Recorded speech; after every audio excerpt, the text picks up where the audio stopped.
Hello, welcome to Pedro's World. My name is Helene and today we talk about shifting cables and housing. And for today you need of course a new housing, a shifting cable, the housing ferrules and a pin. And from the tool side you need diagonal cutters, a cable cutter, a screwdriver, an Allen key, something pointy, in my case it's a nail, and some lubricant, in this case the J&J.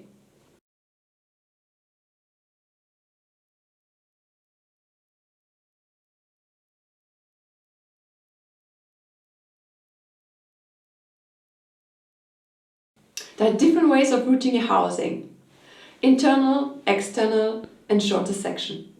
Internal means the complete housing is in the frame, so from the trigger to the derailleur it's covered by the frame. External, it's the same, but everything outside and the housing is mounted with, for example, zip ties to the frame. Then we have the short sectioning. That means some parts of the shifting cable is covered with the housing and some parts not. Friction-wise, the whole length is the best, so internal or external, because the dust and the dirt and the water cannot enter the whole system very easy. At the short section, the shifting cable is very exposed, so it can easily catch dust, mud and water and cause a lot of friction during the shifting process. In my case, I have internal housing. It's a little bit more tricky than external housing, but I'll show you now how to do that. Make sure you're on the highest gear, then untighten the screw for loosening up the shifting cable. Next step, cut the pin of the shifting cable.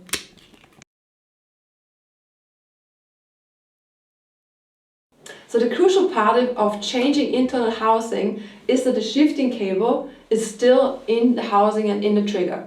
Because when you have external changing, it's not so important. You can put the shifting cable out and then the housing.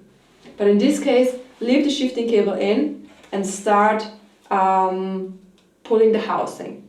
In my case, also in your cases, depending on the frame, make sure you demount every part where the housing is going in, which makes it more difficult. And then you pull also the ends out and put the housing ferrule also off. The reason why we leave the shifting cable in the frame is because we're using it after as a guide for the new housing. And now we're ready to pull the housing out of the frame.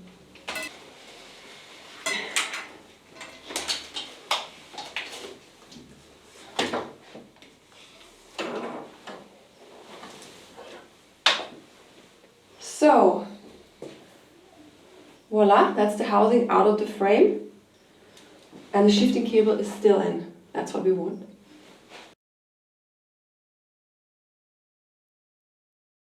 So next step is to cut a new housing the same length like the old one.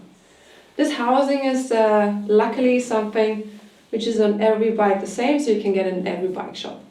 Now taking your cable cutters and cutting it at the same length. I can highly recommend this tool. Everyone who works on the bike should have these tools because a clean cut is very important.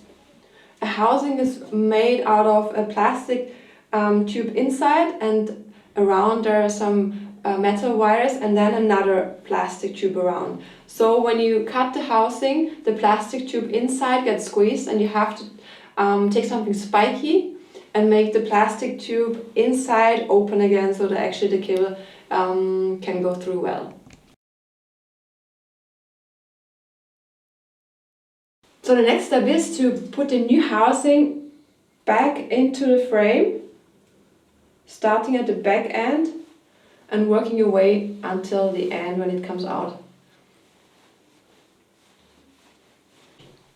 So I pushed all the housing through the frame. I have to be honest, it was quite tricky with the e-bike because I have the motor at the bottom, and so I had to fizzle the housing through all. So just from my experience, sometimes it goes super quick, but most of the time it's actually very hard internal housing changing. Be prepared, be patient, don't give up. I believe in you.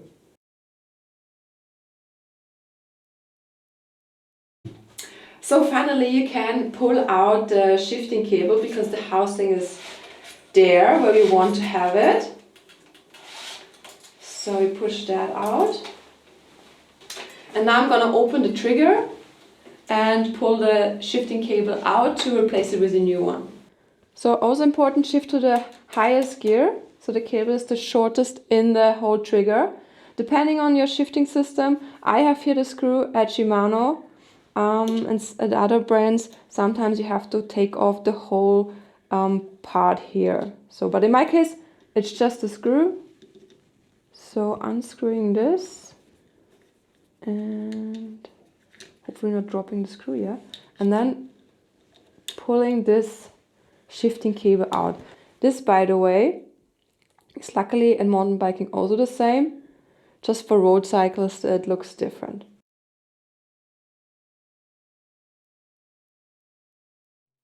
So before we put the shifting cable into the trigger, I put some lubricant on it so it's sliding better. Some shifting cables have a Teflon coating, then it's not necessary, but in my case it's a normal shifting cable.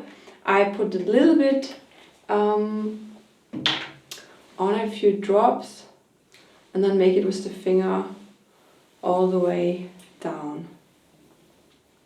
And that helps already a little bit. So, and then taking the end, pointing it in,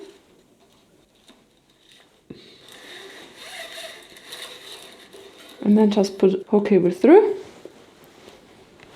And before you're putting it in the housing, just a quick check if it works well. Don't forget, when you're testing it, pull on the cable.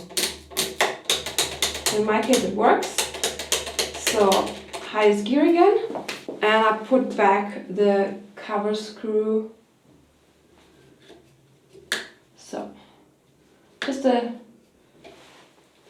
slightly turn. It's plastic, so no overbending here. Next up is the housing ferrules.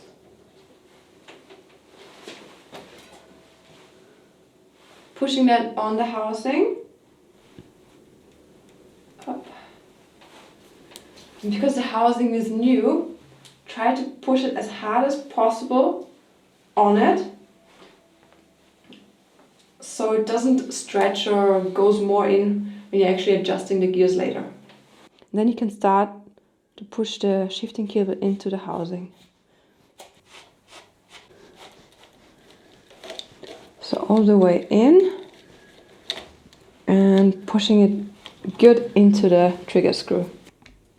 Now we're doing the same as the back end, putting the housing ferrule over the shifting cable all the way through on the housing, pulling here, and then into the derailleur.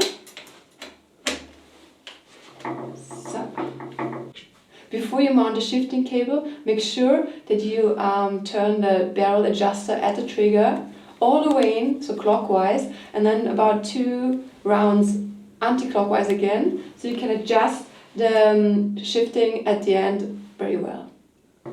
And then we mounting the cable with the derailleur screw.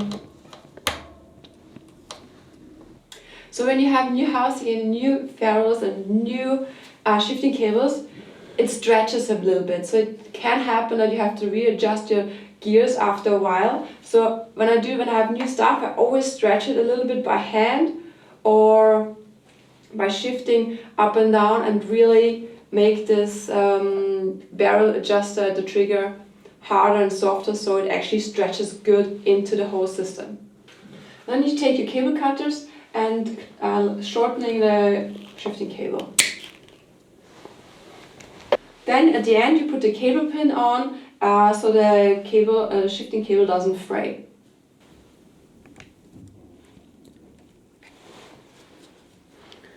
And then you clip it gently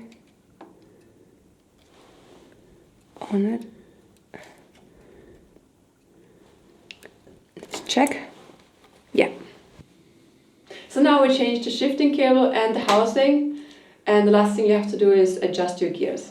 But this I have done in another video.